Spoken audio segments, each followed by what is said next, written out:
Okay guys, start tayo ng discussion for remedial law, pre-week, no? So dito po, ang gagawin natin, mag-a-add tayo ng mga hindi ko nasabi nung review natin kasi nga ako naman nag-handle ng lahat ng remedial law subjects, di ba? Mag-add pa tayo. On top of that, i-reiterate ko yung iba na baka na hindi niyo pa na-master ng mabuti, no? Ipapasadahan pa natin isang beses from a different angle baka mas maintindihan niyo siya this time. Other than that, mas i-breakdown pa natin yung mga complicated topics like yung summons, no? So we will break that down further. Iba pa mga topics, no? So dito po, no, top of my head lahat to, no, ng mga top of my head pero nasa bar stats po, no, ng mga likely na mga usually tinatanong na topics sa remedial law. No? Pero yung po mga itatakal ko sa inyo, hindi po ako magbabase sa reviewer na ibibigay namin sa inyo kasi pwede nyo naman ang basahin yan.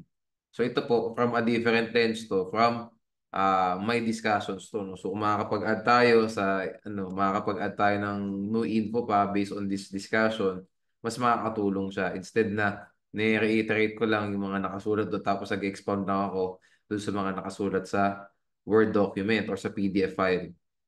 Okay? So ngayon, mas tayo, more on application talaga. No? Kaya nga tayo may whiteboard sa likod para mas malinaw. No? Mas mapalinaw pa natin yung mga talagang itinatanong, no, sa bar exam for remedial law. No? Okay, sige. Simulan natin, guys. Okay. Ayan, no? So una natin syempre itatakil yung BP 129 versus venue. Okay? Kasi talagang ito, wala namang palya every year, no? Normally, number one question yan. As in, question number one siya sa bar. Pero minsan ilalagay sa number five, number six ng bar exam. Pero hindi po pwedeng hindi siya itatanong. Hindi talaga pwede. No? Usually talaga, tinatanong yan. Kung sa labor may fourfold test, sa remedial may BP 129 as related to venue. Okay, ito yung gusto kong i-explain sa inyo na I would like to simplify everything. Kung medyo mahaba man yung discussion ko before sa review, we will simplify everything this time, no? Mas precise tayo, mas clear, no?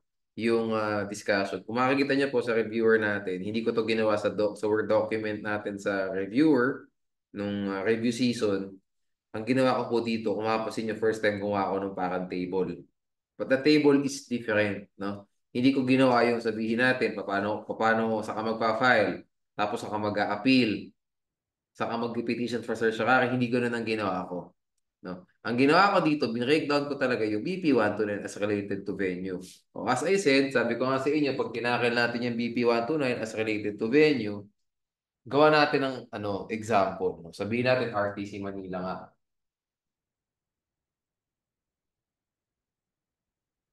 Sabi ko sa inyo, to prevent any confusion, lagyan nyo ng hati sa gitna.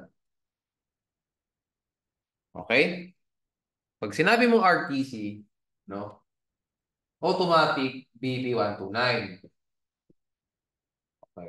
At pag sinabi mong BP129, huwag nyo sasabihin real action. Huwag nyo sasabihin personal action. Kasi po yung real action at saka personal action, wala ka talagang makikita niya sa BP129. Walang ganong dialogue dyan. Okay? Ang dialogue po sa BP129, tatlo ang normaling pinaglalabanan dyan. Di ba? First is action incapable. Di ba? Of pecuniary estimation. Next, sa pinaglalabanan dyan, actions involving Title 2 for possession, di ba? Of real property or any interest therein, no? What's the assessed value? Assessed value, ano dinidetermine natin ang assessed value dito? Magkano? No? 400,000. Does it exceed 400,000 or does it not exceed 400,000? No? Pag hindi siya nag-exceed sa 400,000, kung 400,000 sakto, first level courts, MTC. Kapag 1,000, no, ang assessed value, punta tayo sa RTC na. And lastly, na pinagtatalunan talaga dito, yung claims, di ba? Exclusive of, ayan, Idle C, no? Idle C. Interest, damages, attorney's fees, litigation, expenses, and costs. Okay? What's the amount?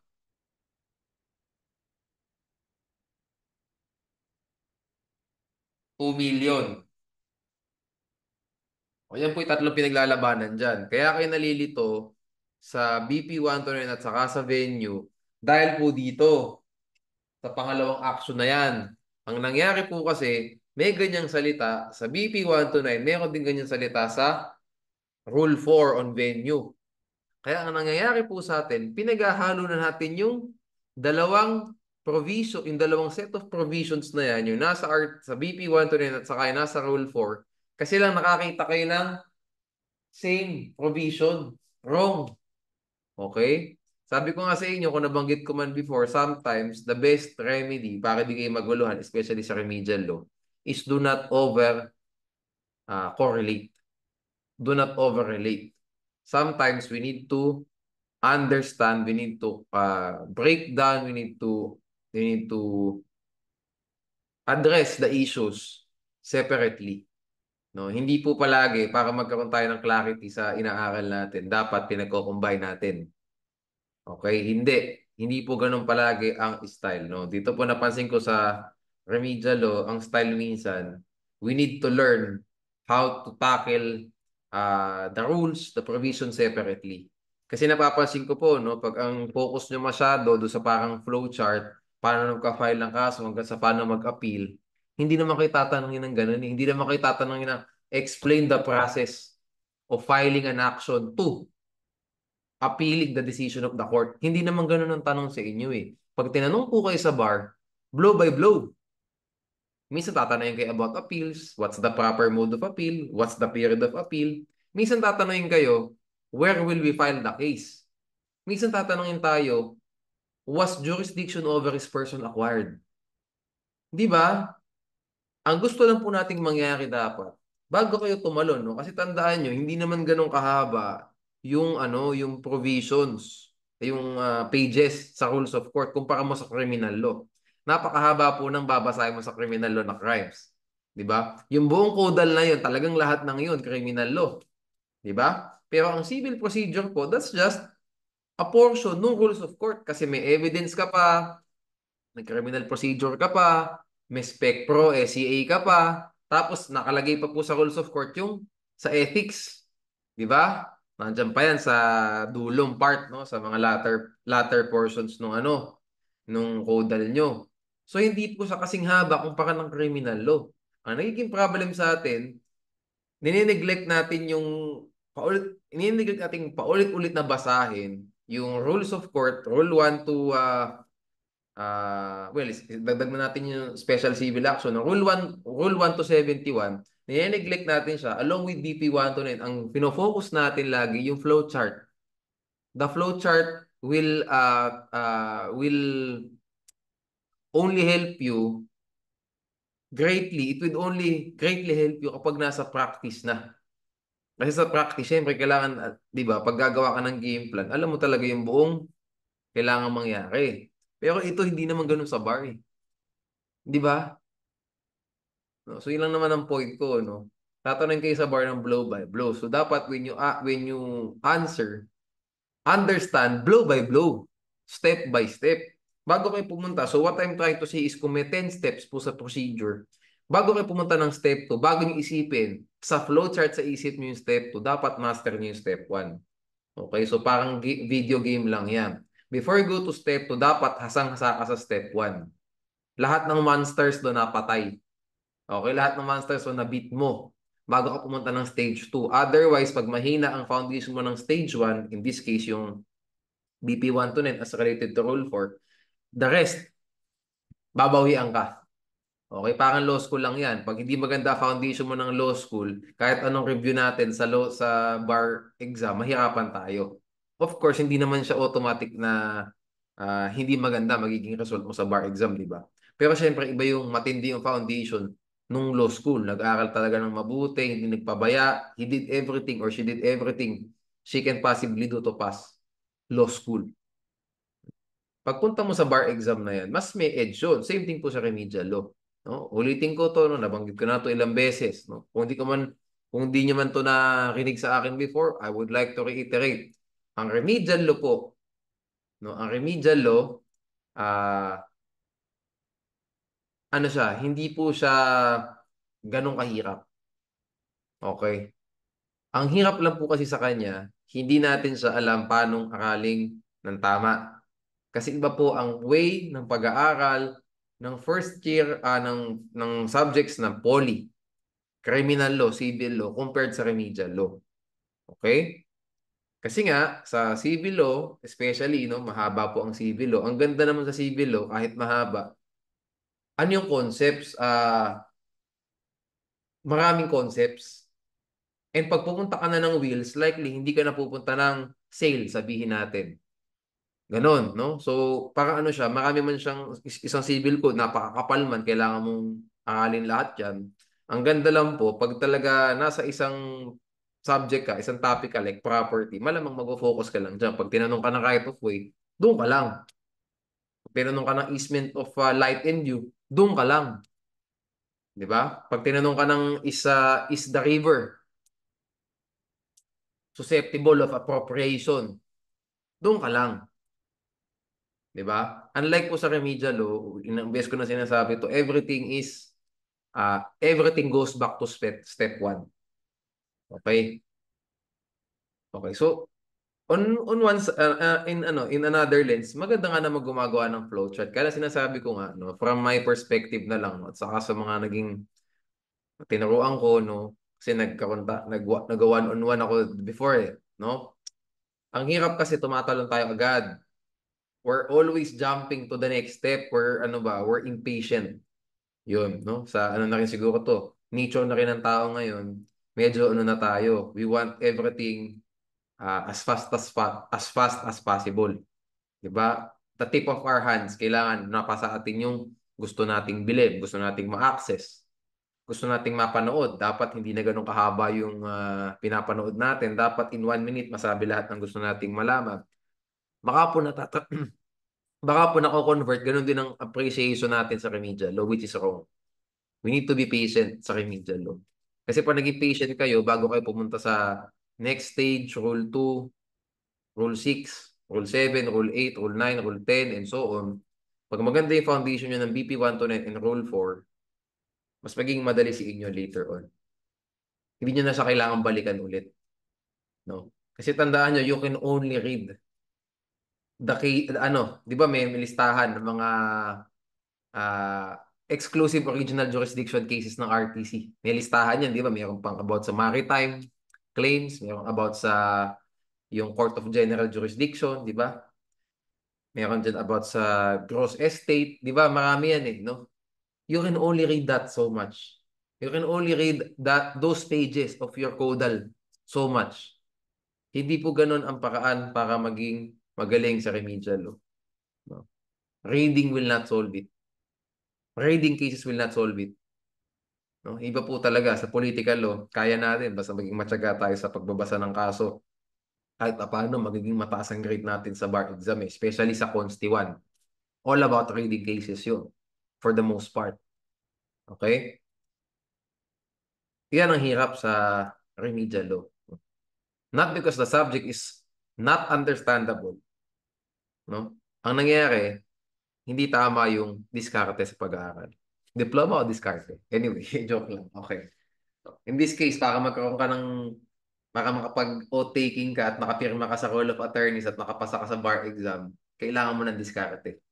O, yun hindi alam ng tao. Pag sinabi mo diploma o diskarte, kailangan mo ka ng diskarte para magkaroon ka ng diploma sa law school. Okay. Like remedial law. So, ganito, di ba? Ayan na nga, na-breakdown na. Tandaan nyo, hindi porket may Title 2 or possession of real property or any interest therein sa BP 129, automatic, sasabihin nyo real action. Similar provisions can kahit even though they are similar provisions, they are different concepts. Kasi ang focus po natin sa BP 129, yung pera. Tandaan nyo, yan pa isa kong pala sa inyo, tip. Tandaan nyo, ang focus po sa BP 129, ang dinedetermine talaga dyan, if the action involves title to or possession of real property, ang focus dyan yung pera, the assessed value.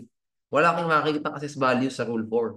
Ang focus po dyan, where the property is situated. 'Di ba? Where the parties reside. No? Kapag non-resident, where he may be found. 'Di ba? Something like that. Yun ang focus. Okay, ngayon, the rest of those details, paano pag non-resident na cannot be found in the Philippines, kayo na bahalang magbasa niyan, no? Alam niyo na yan, no? Kasi yun yung mga extra info na nakalagay dyan sa rules, no? We're trying to establish here and master, reiterate, no? Paulit-ulit, magiging makulit na ako. Paano natin i-address yung tanong na yan? Kasi guys, ito, pag nag-get nyo ng tama, if you know how to break this down properly, matik may 5 points kayo agad sa bar. Assuming na parang ano siya, yung 2023 bar na walang sub-questions, tapos 20 questions and then 5 points each. May 5 points kayo agad. Okay, so yan yung ano yan yung sa BP 129 na. O next tayo sa Manila side. Ito sinasabi ko lagi, RTC side, Manila side. O sa Manila side, ito rule 4. Diba? Yung mga yung mga stipulation as to venue kayo na bahala doon. Okay, this is not the time for us to tackle that, no? More on ano tayo talaga dun sa meat of the discussion. Okay, kung ano ba siya, kung exclusive or non-exclusive yung stipulation as to venue, kayo na bahala dyan. Okay. So ano yung sa rule 4? Dalawa lang ang pinaglalabanan dyan, di ba? Real action at saka personal action. Oh. Bakit mo sinabing real action? Kasi nga, ulit-ulit. A real action is an action involving title to or possession of real property. Kaya kayo nagkakaroon ng confusion kasi nagkaroon ng similarity. Pero other than that, wala na pong pagkakapareho yan. Other than this phrase, wala na. Kasi what is a personal action? A personal action is not only an action involving claims exceeding or not exceeding 2 million. Hindi po limited doon ng personal action. A personal action is an action that is not real action. So it can be anything that does not involve title to or possession of real property or any interest therein. That means a personal action can be an action, can be a petition for declaratory relief. Oh, guys, sa declaratory relief ba mayroong 2 million na claims na property na pinag-uusapan na damages? Wala. But that is a personal action. Ano pa? Reformation of instrument. Ano pa? Okay. So ano pa? Ano pa yung mga examples ng action ng personal action? Declaratory relief, reformation of instrument, action to remove cloud, no? Remove cloud. Action for quieting of title, no? 'Di ba? Nasa Rule 63. Ano pa mga examples ng personal action? Yes. Action for replevin, no? To recover personal property. Pwede mo ring ipasok yung mga examples nito. Like yun nga, action for replevin. Example niyan. Claim kasi it involves an amount. Claim, property, claims, personal property, damages, actions involving claims where the amount does not exceed 2 million or exceeding 2 million. Or pwedeng sabihin dyan dito sa 2 million na to, actions involving personal property. No? Actions involving claims for the personal property where the amount of the personal property does not exceed 2 million or exceeds 2 million. Ganon. Okay? Damages. No? So pwede mo sabihin dyan, damages. No? Ano pa? Specific performance.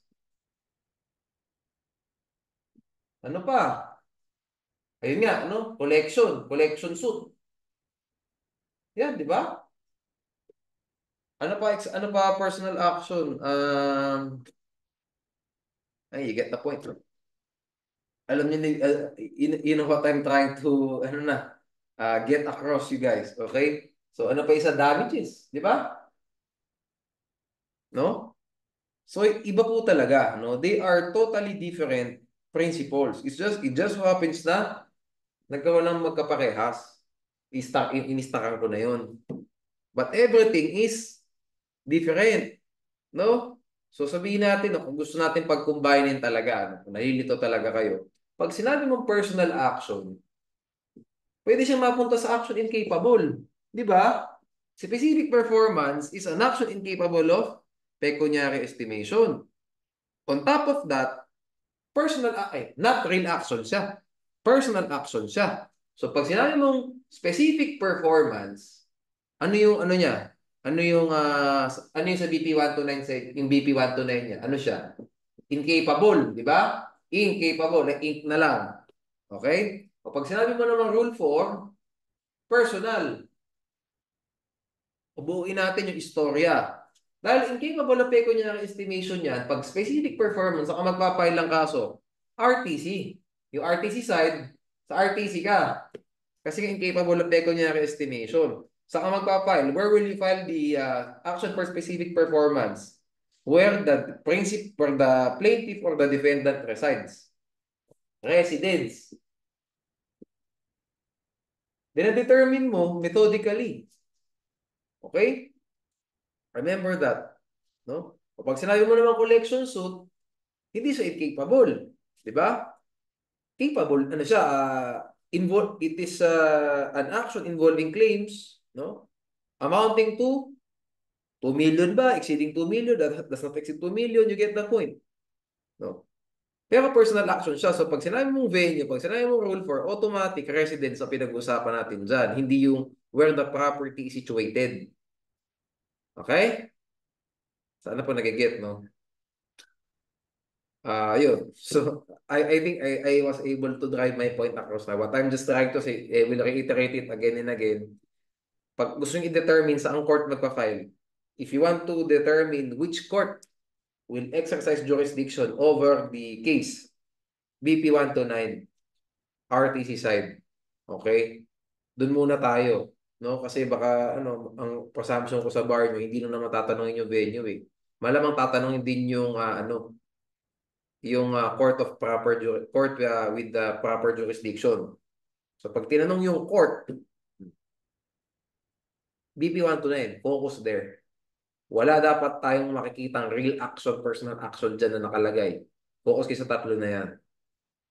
Okay? O pag sinabi na, pag i-determine nyo na, where will the case be filed? Pag gano'n lang ang title, gano'n lang yung tanong sa inyo. Where should the case be filed? Una nyo muna i-address yung court.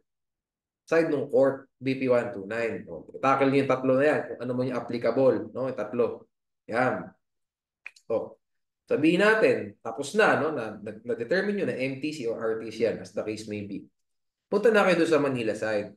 Pag sinabi nyo yung Manila, Quezon City, Mandaluyong, Nueva Ecija, Quezon Province, and so on.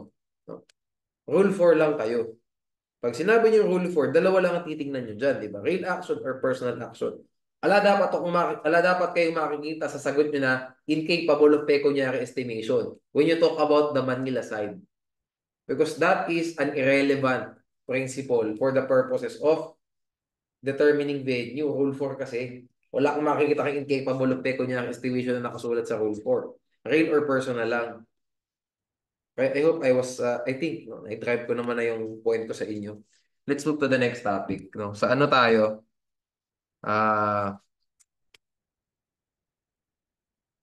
Summons.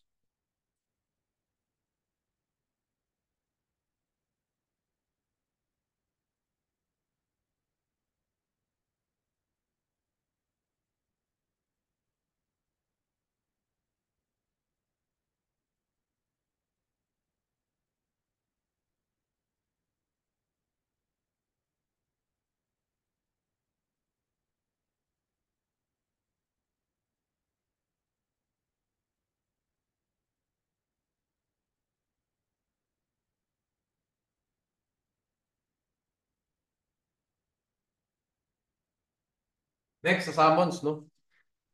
So summons, mas extensive yung magiging discussion natin. Kasi kailangan na, yung summons with respect to foreign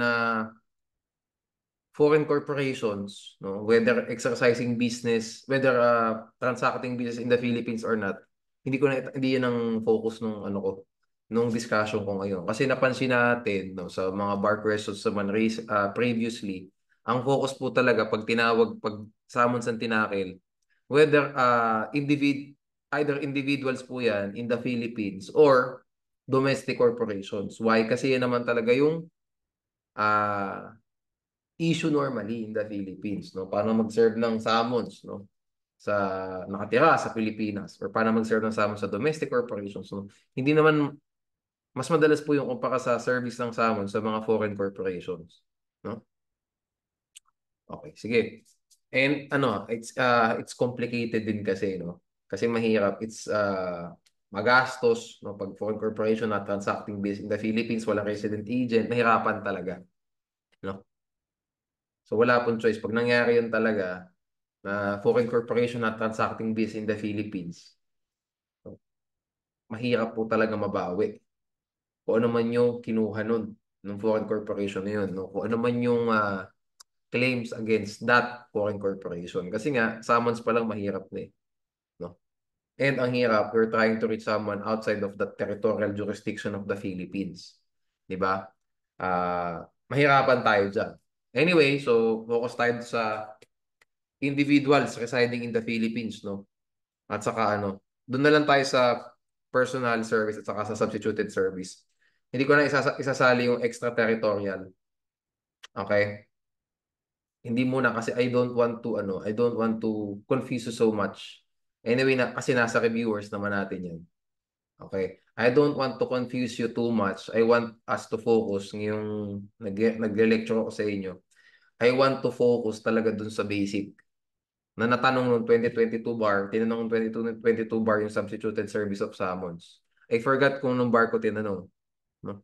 But yun lang naman ang point ko, no?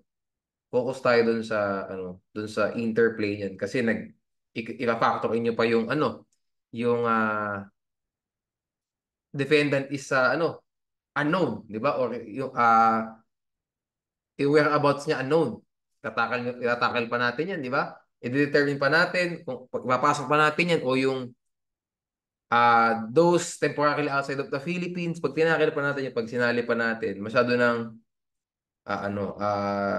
mako-confuse yung nakikinig. So, doon muna tayo sa personal at saka sa substituted. Okay, sa ano muna tayo Sabihin natin resident, Philippines.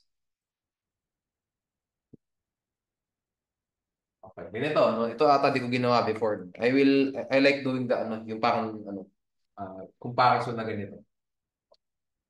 Personal service. Ito isa, substituted. Okay. How do we tawag ito?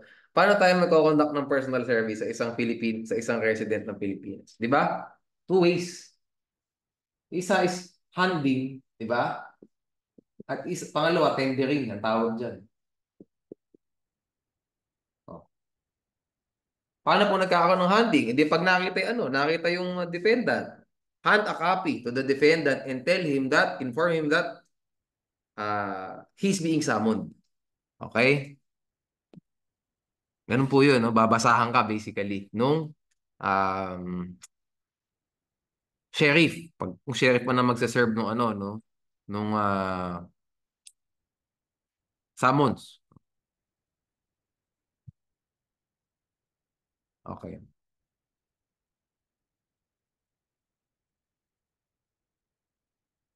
Ayan. Paano naman po yung tendering, no? If he refuses to receive the summons, no? Paano mo gagawin to? Itong handing, malamang ibibigay mo yung copy. Handing, hand mo. Okay, hindi ko na kailangan i-expound pa yan. Itong tendering pa paano? When will this apply? Nakita nung sheriff yung defendant. He saw him. But the defendant refused to receive the summons. So how can tendering be done? No? Leave the summons in his presence. In his view and presence. Iwanan mo dun. Okay? Sabihin natin, nakita mo sa labas ng bahay, no, nagwawalis, sinarban mo, ayaw kong tanggapin yan. Iwanan mo dun sa Iwanan mo dun sa kanya. Sa tapat doon. Iwanan mo sa kanya, no? And tell him that he's being served. That's how you do yung tendering. No? Leaving the summons within the view and in the presence. So, ayan, iwanan ko dito sa tapat ng bahay mo. Ayan.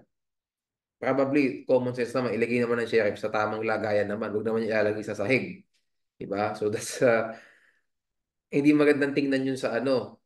Baka magkaroon pa ng problema sa ano yan, sa validity ng service of summons. Iayos yung pag-iwan, no? Kasi ilalagay niya sa ano yan eh, sa return. Return ng summons, no? Ilalagay niya, isusulat ng sheriff, kung paano niya isinerve yung summons. So, pwede bang handing ang ginawa o tendering? Di ba? Iyaano niya yan. Inanarrate, kailangan mayroong clear narration ng pagsaserve ng summons dun sa defendant. Okay? So yan, okay lang, iwan naman niya ng tama pag nag-leave siya doon ng dokumento. So ilalagay niya yan sa narration niya na tendering ang ginawa niya if the defendant refused to receive and sign the summons. Okay, next tayo, no? Yan dalawa na ulitin ko, personal yan. Okay? Huwag niyo sasabihin ito yung substituted, that's wrong. Let's go to substituted service of summons. So, when can this be availed of? No, doon muna tayo sa availed. When can this be availed? When? Yan ang una. Next natin itatopic dito, who? Sabihin muna tayo, di ba? At least 3 attempts on 2 separate dates. 3 attempts, 2 separate dates. No?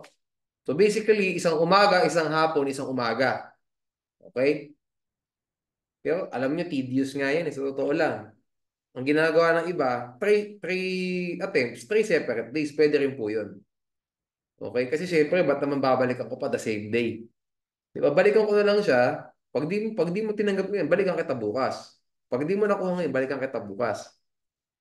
Kapag bukas di mo pa ulit nakuha, babalikan ulit kita sa isang bukas. 3 attempts on 3 separate dates. Pero pwede rin po yung 3 attempts on 2 separate dates. Umaga, hapon, umaga. Oh. Nung pag-serve mo ng umaga, sabihin natin, gawin nga natin example. Sabihin natin, June 1. June 1 a.m. p.m. Sked. O yan, nakadalawa si Sheriff. Nung June 2, pumunta ulit si Sheriff ng AM. Nang pagpunta ba niya na yun, sabi ng tao dun sa bahay, wala po rito. Yung defendant. Pero ang nakalagay po sa complaint yun ang address ng defendant. Kasi syempre, we will rely dun sa plate, dun sa no? Paano mo nating malalaman kung sa isa-serve? No? Bakit yan na lang, no? Kung di niya man, kung nalilito man kayo. Base po doon sa nilagay na allegations ng plaintiff. No? Base doon. No? Kaya nga po sa answer ng defendant, di ba may magkakaroon ng specific denial, yung defendant pag nag-file siya ng answer. Each allegation ng plaintiff, i-deny niya or i-admit niya. O sabihin natin, tama naman yung nilagay na address ng plaintiff sa kanyang complaint. Pwedeng i-admit ng defendant later on na yes, ito po ang bahay ko. No? So what I'm trying to say is, kung kanino po isa-serve o saan isa-serve yung summons, base po yan sa allegations ng plaintiff. Tangent na lang tayo. Kaya nga po, pag nagsinungaling yung plaintiff, sabihin natin, ang address talaga ng defendant is 123 Jose Rizal Street. O yan. Pero ang nilagay po ni plaintiff is 123 Andres Bonifacio Street. And he knew this misrepresentation. Diyan po nagkakaroon ng extrinsic fraud na tinatawag. Nakita nyo, pag hindi matibay yung Rule 14 nyo, how can you relate this to petition for relief from judgment? To default. Diba? To annulment of judgment. Yun ang extrinsic fraud, diba? O yun. That's a common instance. No? Bakit po nagkakaroon ng extrinsic fraud? Iminamali yung address. Jose Rizal, alam naman niya Jose Rizal yan. At nagpupunta siya doon sa bahay ng defendant pero nilagay niya Andres Bonifacio Street. Extrinsic fraud. So, di ba, ano mangyayari? Sabihin natin kung pwede ang default sa kaso na yon. Magkakaroon ng substituted service of summons, di ba? Tatangent na lang tayo ng konti. Gagawin ko kayo ng istorya, no? Di, magkakaroon ng substituted service. Sasabihin niya nagpapasa ng return, yung sheriff. O later on, magpapile po ng motion to declare in default.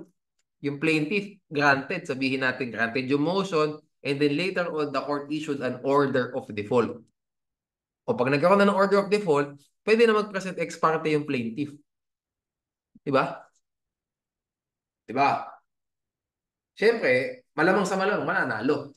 Siya na lang, wala naman na siyang kalaban, di ba? Dapat manalo naman na siya. Otherwise, ang hina naman ng ebidensya kung matatalo pa. O de, siya lang. Nanalo.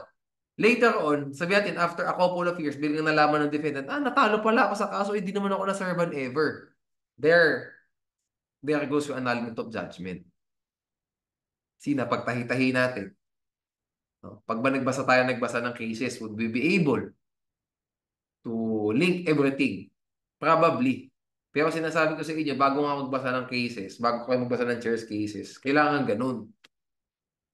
On your own, no? Anyway, dito naman na nga ako, no? Kaya nga kayo nakikinig sa akin, eh. That's why I'm supplying this to you, no? Para mas madali, no? Pero yan, ang mga kailangan nyo madiskubre, no?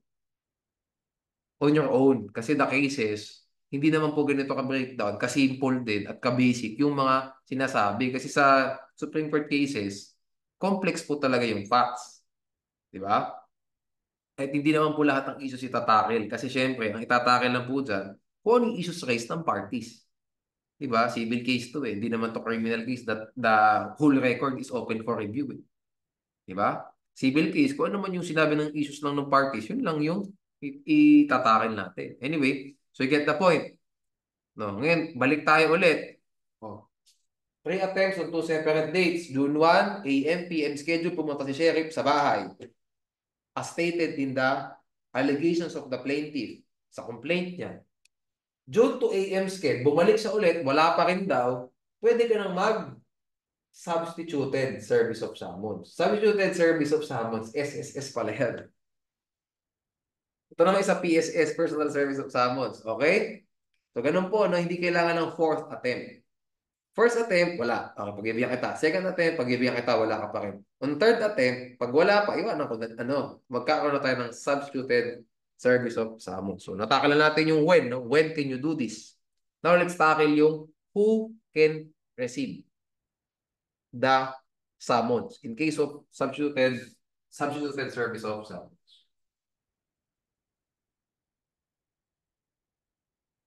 Hindi ko pa ata natakal sa inyo yung relation ng ganun, di ba? From Rule 40, biglang nag-Rule 9, 38, at saka 47. No? Anyway, ganun yun. If you don't know, at least ngayon nalaman natin. Okay, so who? Di ba mayroon tayong 4 na instances dyan, no? Una, residence. Pangalawa, office, no? Yung principal place of business. Alay ko lang dito, office na lang kasi para tipid tayo sa space. Next is sa subdivision or condo. 'Di ba? And lastly, email if allowed by court. Okay. Sige, itakal muna natin isa-isa, no? Sa residence, who can receive, no? Who can receive sa residence ng defendant as stated in the allegations of the plaintiff? To a person at least 18 years of age, sufficient discretion residing therein. So, 3 kailangan nating malaman. 3 kailangan tandaan sa residence. 18, residing, at saka sufficient discretion.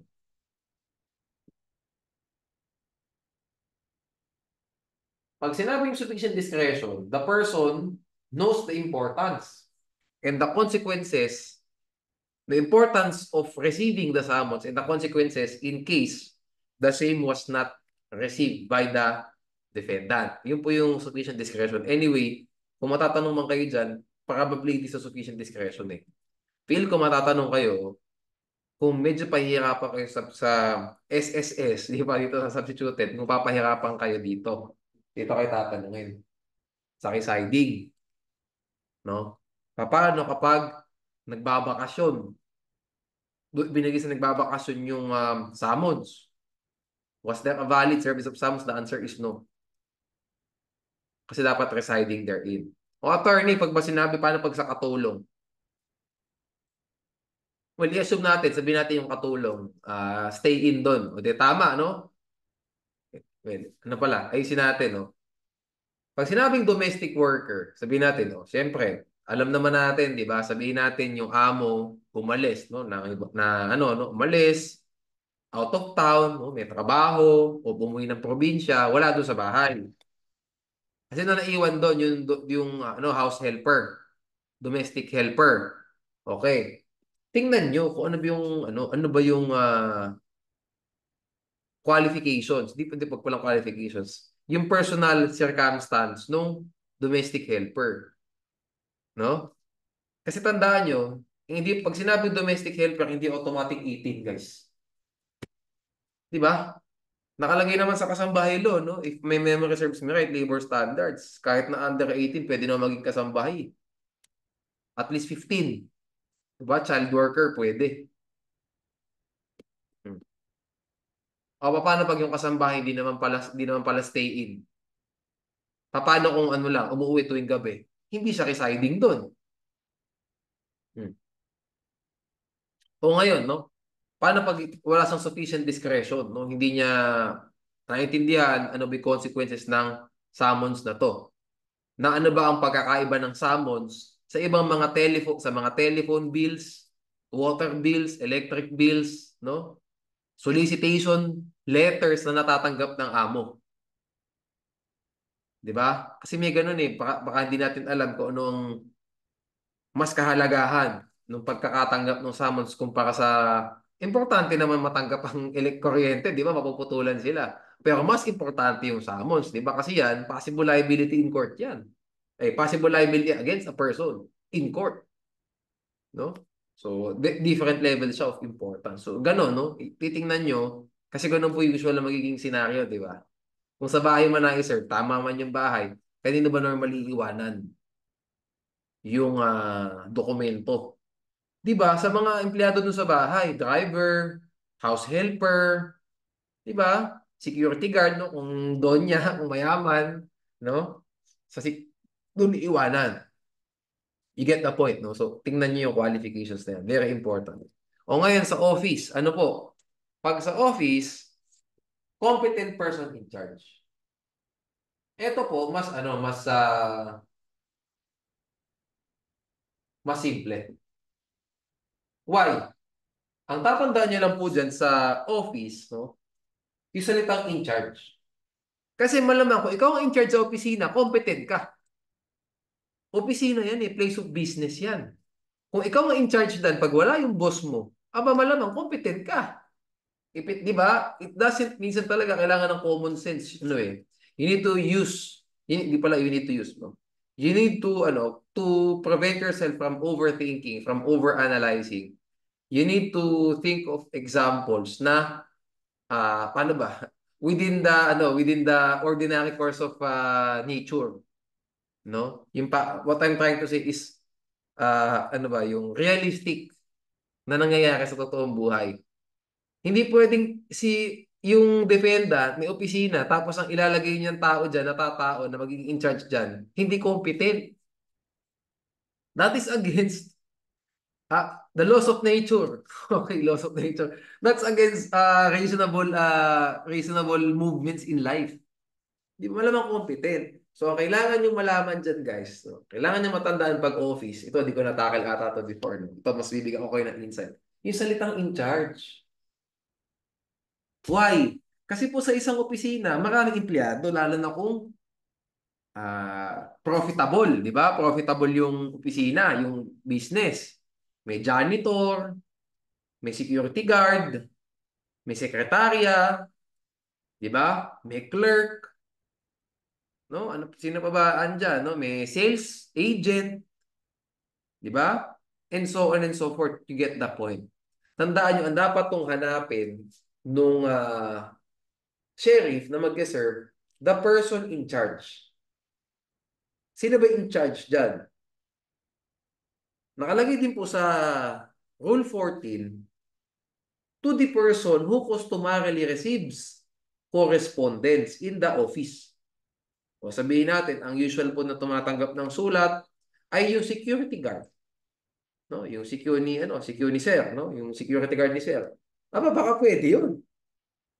No? Kasi nga, tumatanggap siya ng includes naman na nakalagay po dyan, no? Hindi siya exclusionary. Ang nakalagay naman po sa Rule 14 with respect to uh, substituted service of summons for individuals, nakalagay dyan, includes. So that means, example lang po siya.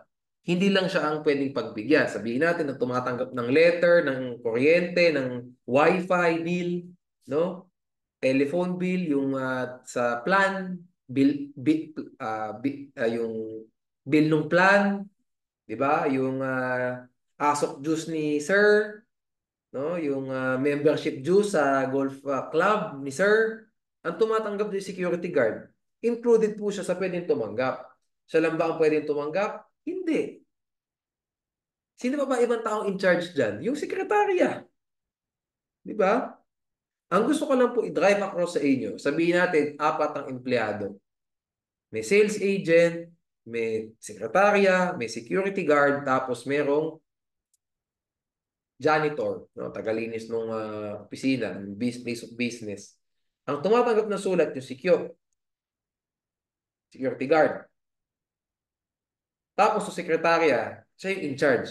Kanina mo pwedeng ibigay yung summons pag substituted service of summons. Doon sa security guard o kay secretary. Hindi mo pwedeng ibigay yan sa sales agent at saka sa janitor. Because these persons are not in charge of that place of business, of that office. Otherwise, pag doon mo sinerve, improper service of summons yan. Okay? Next tayo. Sa subdivision at saka sa condominium. Okay, ano yung dadagdag nating info dito? Refused entry. Ito po, no, tandaan nyo, yung mga rules na yan, mga provisions na yan. Kaya po nilalagay dyan mga added provisions dyan. Kasi po, yan yung na-experience na problem nung sheriff in real life. No? Paano po kaming makakapunta sa mismong harap ng bahay, sa labas pa lang ng subdivision, binabawalan na kami. Di ba? Paano naman po yun? Paano kami magkakaroon ng, di ba, makakaiwas sila. Huwag mong papasukin. Patay yung siya, di ba? Patay tayo dyan. Di ba? How can I give this person to a person in charge or to a competent person residing in the house kung hindi niya ako gusto papasukin in the first place? So pag sa subdivision or sa condominium, no? The sheriff was refused entry after making his purpose known to the subdivision, no? At saka sa condominium, no? Upon making his authority and purpose known, no? Ni-refuse siya. Ayaw po kayo papasukin nung nakatira doon sa bahay. Yan ang dialogue. Ganoon naman lagi eh. Wala po kayong passes pumasok. Hindi pa papasukin. Diba? Alam naman makipag-away yung doon, di ba? Yung sheriff, no? So what's the remedy? Unang-una, itatry natin ng 3 times. Di ba? On 2 separate dates. Try po ni sheriff. O sige, ngayon kung ayaw niyo po, try ko mamayang hapon. Kung ayaw niyo pa mamayang hapon, try ko po ulit bukas. So sabihin natin bukas na. Ayaw pa din. Tapos, refuse entry nga after making his authority known. Pwede mong i-serve either of the two. Una is, yung chief security officer or yung officer of HOA any. Hindi kailangan yung presidente. Pwedeng yung treasurer. Okay, no? And the other corporate officers. Officer of HOA or condominium corporation. Kahit sino po sa kanila pwedeng pagbigyan, no? So marami, no? Wide, broad po yung pwedeng pagserban, no? Kasi tama nga naman yun, hindi mo na nga pinapasok yung public official, yung sheriff, public officer. Tapos gusto mo, specific pa yung taong pagbibigyan natin ng summons, mas marami na pong pwedeng pagbigyan. Hindi katulad sa residence, limited sa mga nakatira doon. Pag sa office, kung sino in charge sa opisina o sa place of business.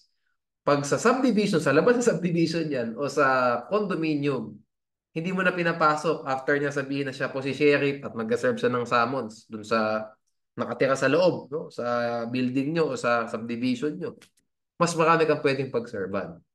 No? For practicality purposes, kanina usually isa-serve ni sheriff yan? Sa chief security. Why? Sino ba haharang sa sheriff? Yung security, di ba? Oh, hinaharang mo ko 3 times, asan yung chief nyo? Who is your head dito ng security? Doon ibibigay yung summons. Okay? Tama. Chief Security Officer in charge, malamang. Chief Security Officer nga, in charge talaga ng building yan. Security. Okay?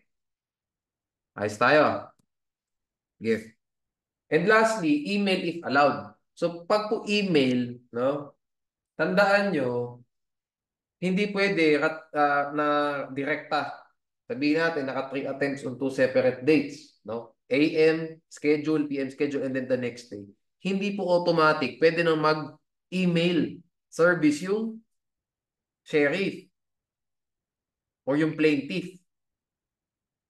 No? Kung plaintiff man yung inauthorize ng court to serve summons, hindi po agad. Kailangan may separate motion for leave if allowed by the court. How can you be allowed by the court? You file a motion. Motion for leave. Oh. Pag ginrant ng court, o sige, you can serve that via email. Kasi nilagay mo naman yung email ng defendant sa allegations mo din.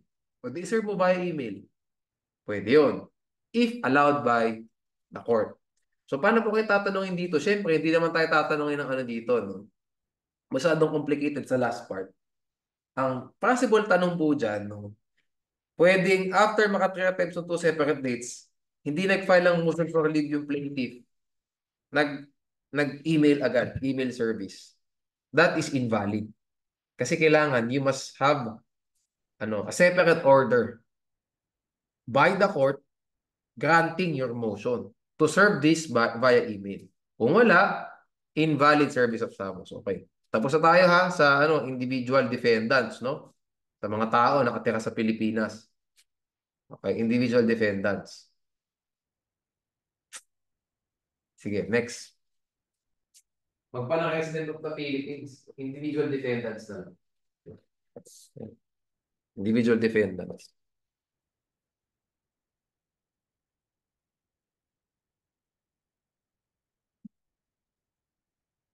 By the way, no, ang prediction ko sa bar, no, kasi po, natanong na madalas yung sa individual defendants kasi talagang pinahimay sa 2022 bar yung kaalaman ng estudyante sa provisions here. Ito, hinimay talaga yan. Kasi doon po sa 2022 case, Kobe pa nga yung pangalan ng isa sa mga characters sa question.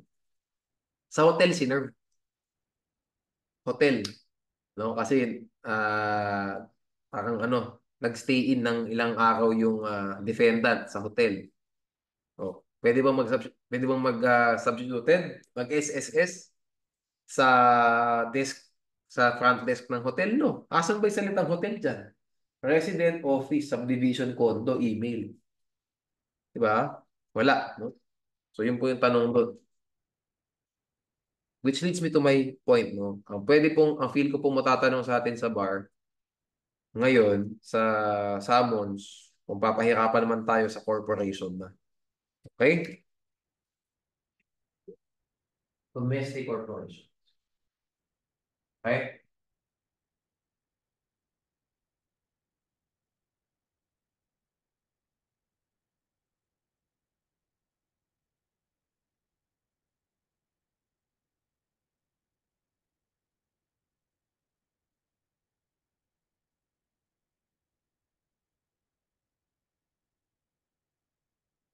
Okay, let's proceed, no? So, paano po mag-personal service sa domestic corporations? No? I would like to reiterate this kung di nyo man na-get before.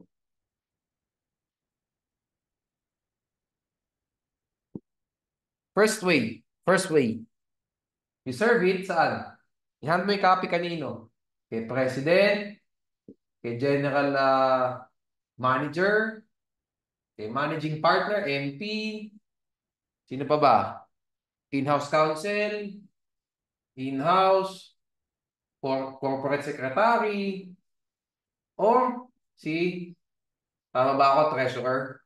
Di ba? Anim yan eh. If my memory serves me right, no?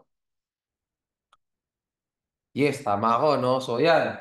President, General Manager, Managing Partner. Para di nyo makakalimutan, tandaan nyo, yan yung ulo ng kumpanya. Ganun lang kasimple yun. Ulo. Okay? Ganun kasimple. Treasurer, Corsec. Okay. Sige. Yan yung iba pang mga matitinding officers pero di sila yung ulo.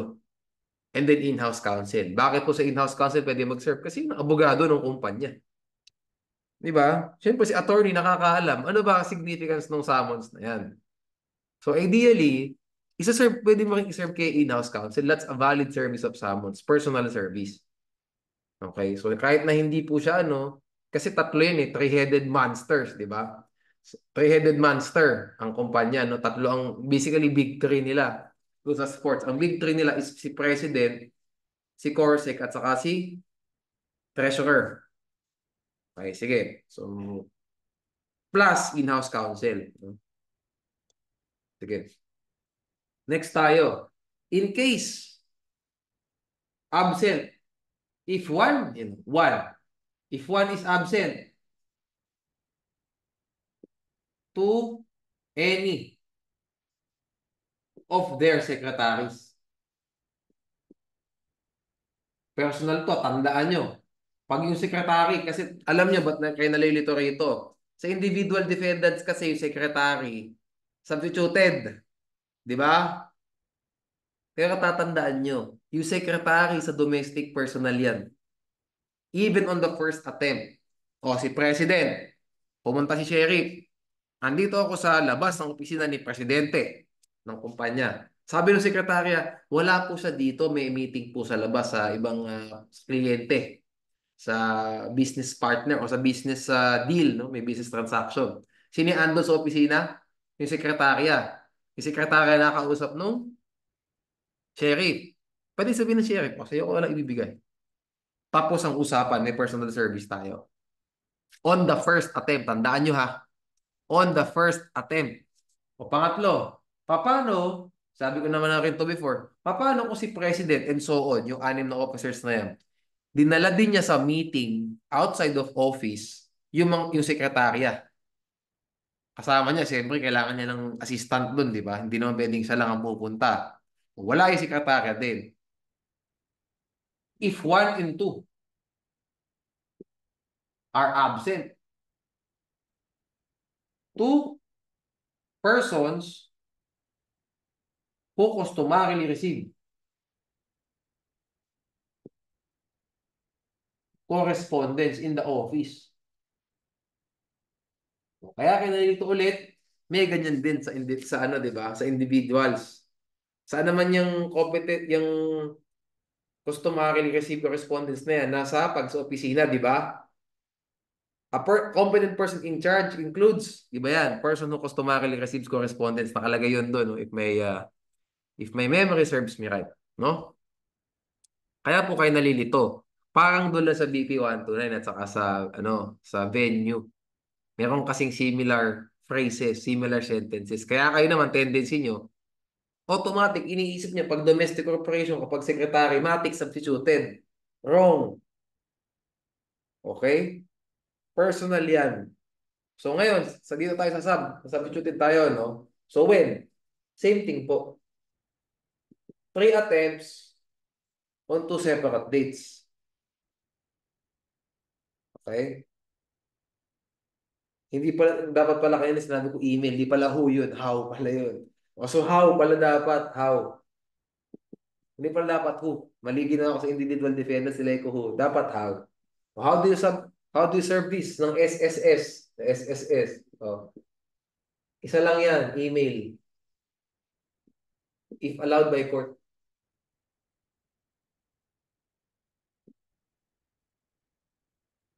Okay? So, hingi ka ulit. Yan ang nag-iisa po. Tandaan nyo, ah. Yan lang po nag-iisang paraan ng SSS sa domestic corporations.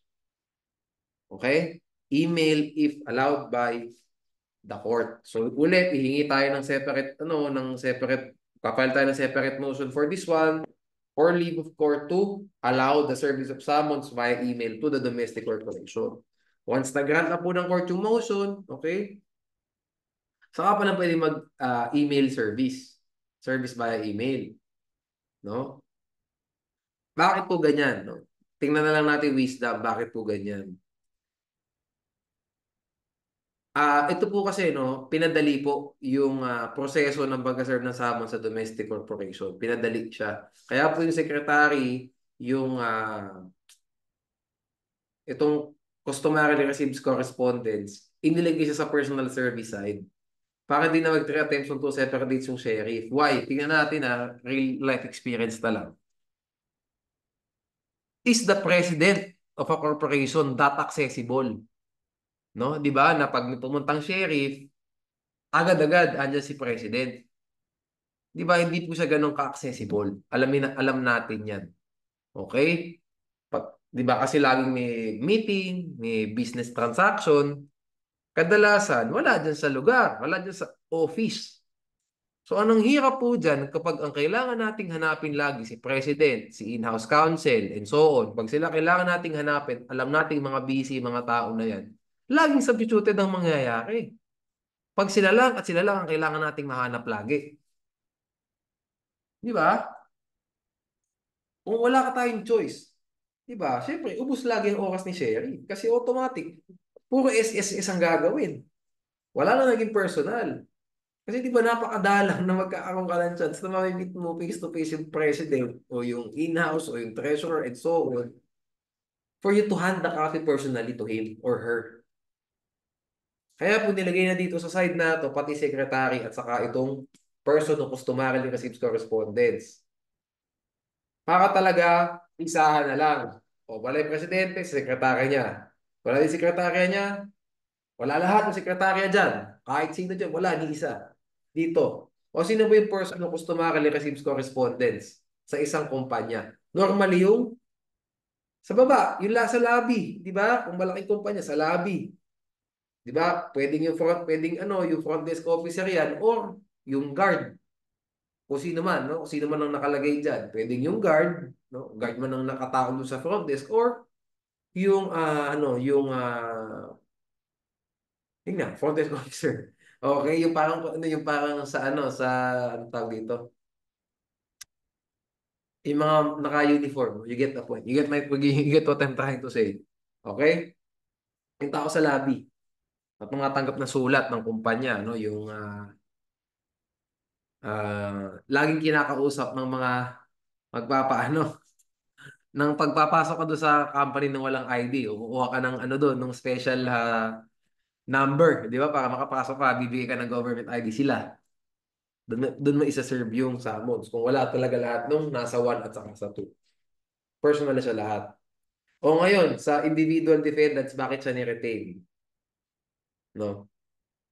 Which, it makes sense kasi individual yun, guys. Eh. Di ba?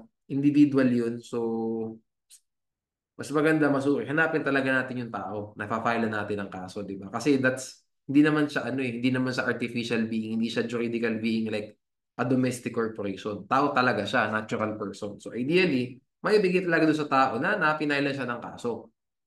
Ito kasi artificial being lang naman ang domestic corporation eh, kahit na person siya, di ba?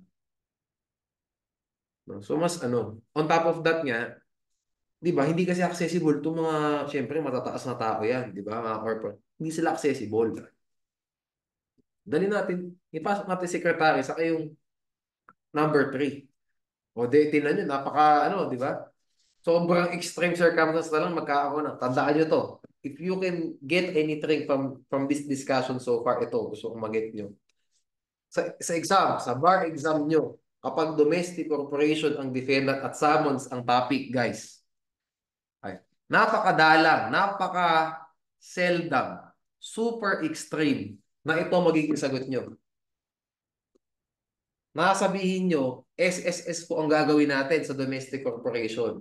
Napakadalang mangyari nun. Kasi isa lang ang paraan para mag-SSS ka. Email. At napakadalang yan. Kasi sobrang convenient na nga po nung paraan. Di ba? Absence and availability ng President Matter Sekretarya niya. First attempt. Kung hindi mo rin na-approach yung sekretarya sa front desk, you're telling me, bukas yung opisina, walang tao sa front desk? Common sense. Siyempre meron. Okay? Okay tayo. So, ganun, no? So, dapat ang mindset nyo sa bar exam, pag natanong kayo ng domestic corporation, baka personal ang ginawa. Kung wala kayong nabasang email dyan, o wala kayong nabasa na wala lahat yung tao na to, personal dapat yan. Was personal service of summons properly? Kung ano, properly performed by the sheriff. Okay? Ano ang problema dyan? Sabihin natin, sinabi ng sekretarya, andyan po yung president namin, pumasok na lang po kayo. Anong ginawa ng sheriff? Naku, nahihiya ako, nakaka-starstruck. No? Nakaka-starstruck at bilyonaryo yung president. Pwede bang sa'yo ko na lang ibigay yung summons? Ikaw na lang ang mag-abot doon sa boss mo. Sabi naman ng secretary, syempre, no, nagmamagandang loob na lang din at nahihiya nga si sheriff. O sige po, okay. No? Ako na po bahalang magbigay. Nagkaroon ba ng proper service of summons? The answer is no. Kasi nakalagay po dito sa Rule 14, hindi nga actually absent eh. Hindi lang absent. In case of absence or unavailability. Okay? Kasi pwede mga sabihin na unavailable. Sabihin natin, ando naman siya sa company, premises. Kaya lang may matinding meeting na ginagawa. 2 oras na sila doon sa loob ng boardroom. Hindi pwedeng lumabas yan, di ba? Siyempre, matindi usapan nila. Unavailability yun. O, pag sinabi mong absent, wala talaga sa opisina in the first place. E paano kung nasa opisina? Nagpapahinga lang sa ano niya, sa table niya. Sinabi ko ng sekretary na nandun, pwede kayong pumasok, hindi ka pumasok. Yung magsaserve, sabihin natin, yung plaintiff ba magsaserve ng summons, authorized by the court. Hindi ginawa ng plaintiff. Kinabahan. Oh, ayan, natakot. For some reason, patay tayo. May butas yung kaso. Okay? Malinaw naman na siguro, no? Yung breakdown na ginawa ko. Let's move to the uh, next topic tayo. Okay? Anyway, pag mali po, no, lack of jurisdiction over the person of the defendant, alam niyo naman yan. Di ba? How will you raise that, no, during the proceedings? As an affirmative answer, as an affirmative answer, as an affirmative defense in your answer. Hindi pwede sa motion to dismiss. Kasi, motion to dismiss, pinasok ko na rin, is a prohibited motion, di ba? Is a prohibited motion unless non-waivable defenses. Di ba? Such as lack of jurisdiction over the subject matter, litis pendentia, res judicata, and barred by prescription. The claims are barred by prescription. So you get the point, no? Kung wala naman doon, like lack of jurisdiction over the person of the defendant, answer. Diba? Hindi mo siya ilalagay sa motion to dismiss. Ang mangyayari dyan, denied outright yung motion.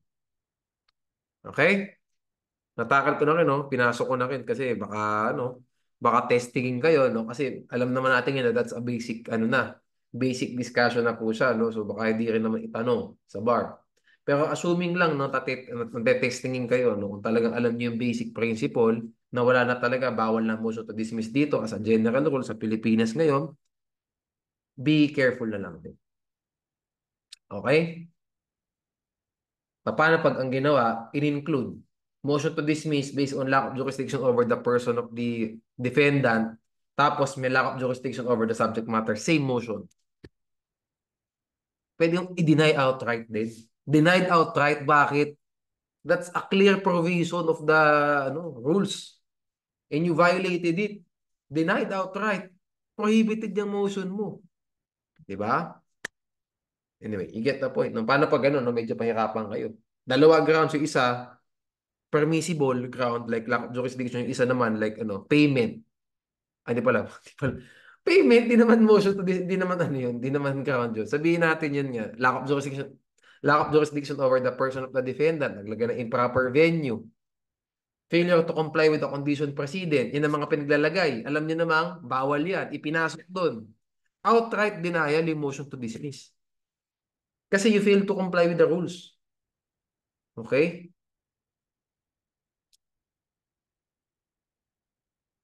Pwede nga alam nyo kung extreme case lang talagang i-enforce natin yung rules of court. Rule 17 nga yun eh. Di ba? Yung sa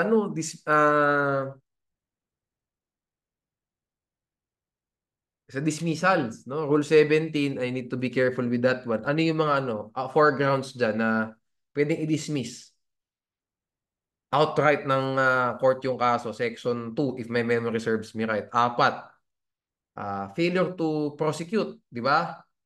Yung isa is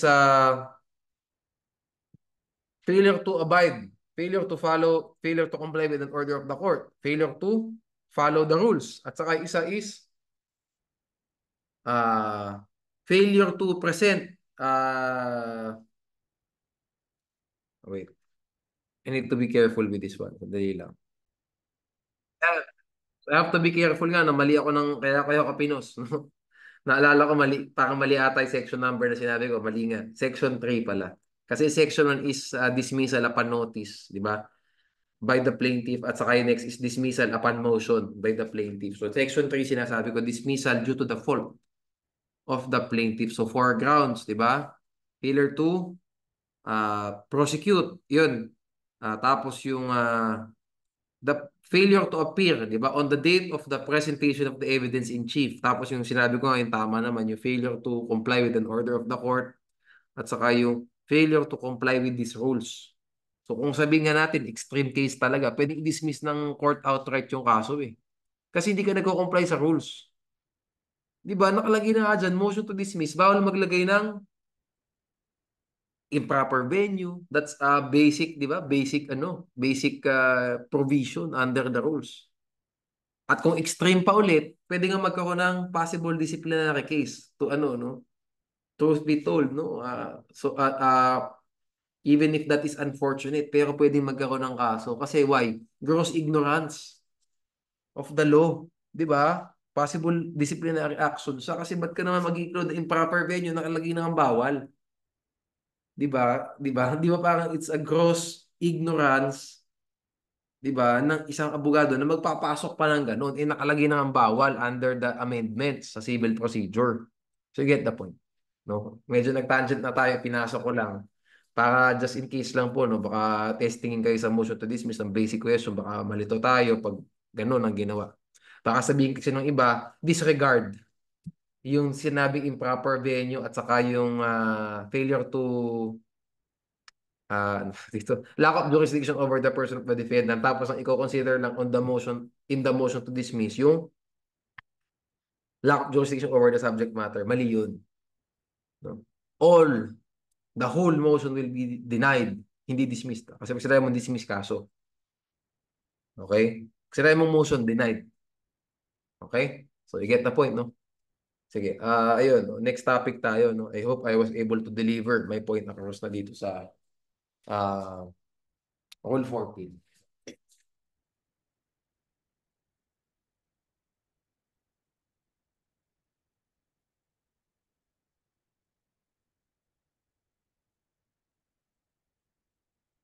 Again, I will not tackle everything in the no, uh, in the pre-week reviewer.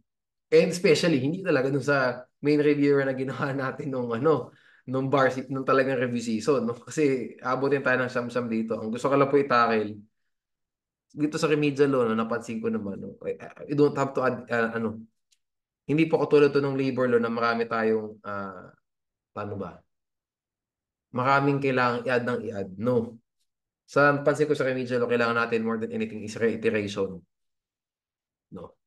Kasi hindi nga natin in the first place, no, even the bar chair, even the bar examiners, hindi kailangan na masyadong mag-add niyan nila no ng info kasi nga yung even the basic principles, even the basic distinctions of the rules, the principles, nagkakaroon na ng problema yung magte-take ng bar.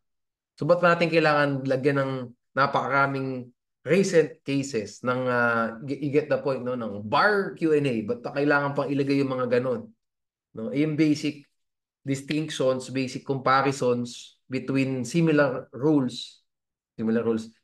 provisions, similar principles, nagkakaroon na ng problem. Tetestingin na lang namin kayo doon. Marami na nagkakamali. Di ba? So yan po, no, ang gagawin lang natin dito, I will tackle some topics which I cannot cover everything, no, but I will cover the most important ones. From civil procedure to evidence, no. That would most probably be asked. Ngayon, kung di ka man pumatakil dito, andyan naman yung pre-week na ginawa natin to address ito mga hindi ko natakil. So, gusto ko lang talagang balikan dito. Yung, the point that I'm just trying to get across is, ang ilalagay ko po talaga dito yung maraming mga comparison na ganyan. Yung maraming ganun, may hati, may column, no? Yun ang mga gusto ko palang itakil ngayon, no? Unlike sa labor na freestyle, minsan ang tinatakil natin yung election ng SEBA. Minsan tinatakil natin requirements for a valid strike. Minsan pagkukumparahin natin yung labor-only contracting at saka legitimate contracting. Di ba may mga ganun, no? Hindi ito po comparison for the most part yung gagawin natin sa remedial law, no? Kasi parang yun yung lacking sa pag-aaral natin. Comparison, no? More on reading ang nangyayari sa remedial law, dapat ang ginagawa nyo rito puro comparison. Indispensable, necessary. Okay? Ah, litis pendentia res judicata. You compare.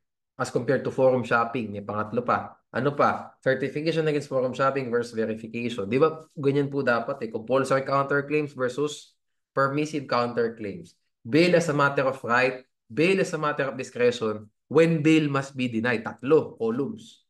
Puro ganyan. What's the difference between object evidence and documentary evidence? Kung mapapansin nyo, no, kung titingnan nyo lang, iskim nyo yung mga dating bar questions, puro ganyan. Kayo tinetesting. What's the difference between independently relevant statement and hearsay evidence? Ganyan po ang galawan.